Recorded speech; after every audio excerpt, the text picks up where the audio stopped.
సందీప్ కిషన్ నడుపుతున్న వివాహ భోజనంబు రెస్టారెంట్లో జూలై 10న ఫుడ్ సేఫ్టీ అధికారులు దాడులు నిర్వహించారని ఒక వార్త బాగా వైరల్ అయింది. అంతేకాదు అక్కడ కాలం చెల్లిన ఆహార పదార్థాలు దొరికాయని, హోటల్లో శుచి శుభ్రత నాణ్యత లేదని కథనాలు ప్రసారమయ్యాయి. తాజాగా ఈ విషయంపై హీరో సందీప్ కిషన్ స్వయంగా స్పందించారు. తన రెస్టారెంట్పై దుష్ప్రచారం చేస్తున్నారంటూ సోషల్ మీడియా వేదికగా ఒక ప్రకటన విడుదల చేశారు. ఈ సందర్భంగా మీడియాలో ప్రచారం జరుగుతున్నట్లుగానే అన్ని విషయాల మీద సందీప్ క్లారిటీ ఇచ్చారు. నెట్టింట కనిపిస్తున్న కొన్ని ఫోటోలు తమ కిచెన్కి సంబంధించినవి కావని, అయినా తమ కిచెన్లోని ఫోటోలుగా ప్రచారం చేస్తున్నారని సందీప్ స్పష్టం చేశారు. మీడియా మిత్రులు ఆసక్తికరమైన హెడ్లైన్స్ పెట్టి వార్తలు రాసే ముందు నిజాలు తెలుసుకోవాలన్నారు.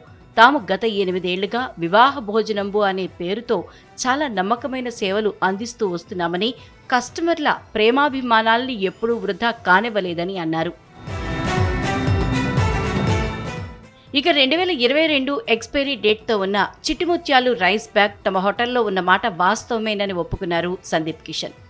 కానీ అది ఇప్పటివరకు సీల్ తీయని ఒక శాంపిల్ బ్యాగ్ మాత్రమేనని క్లారిటీ ఇచ్చారు. తమ వెండర్ ఒకరు శాంపిల్ కోసం పంపితే దాన్ని ఒక పక్కగా పెట్టి ఉంచామన్నారు. ఇదే విషయాన్ని బ్యాగ్ సీల్ చేసిన ఫుడ్ సేఫ్టీ అధికారులు కూడా ధృవీకరించారన్నాడు సందీప్ కిషన్. తమ కిచెన్లో నీళ్లు నిలిచిపోయాయి అన్నట్లుగా ప్రచారం జరుగుతున్న ఫోటోలో అసలు నీళ్లు నిలవలేదని, అవి బయటకు వెళ్తూ ఉండగా తీసిన ఫొటోస్ అని నెట్టింట సర్క్యులేట్ అవుతున్న ఫొటోస్పై వివరణ కూడా ఇచ్చారు సందీప్.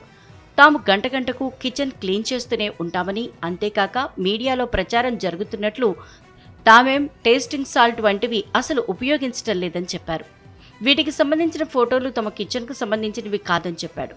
ఎప్పటిలాగే ఫుడ్ సేఫ్టీ విషయంలో కానీ, రుచి విషయంలో కానీ, నాణ్యత, శుచి, శుభ్రత విషయంలో ఏమాత్రం వెనక్కి తగ్గేదే లేదంటూ తన ప్రకటనలో క్లారిటీ ఇచ్చారు సందీప్ కిషన్.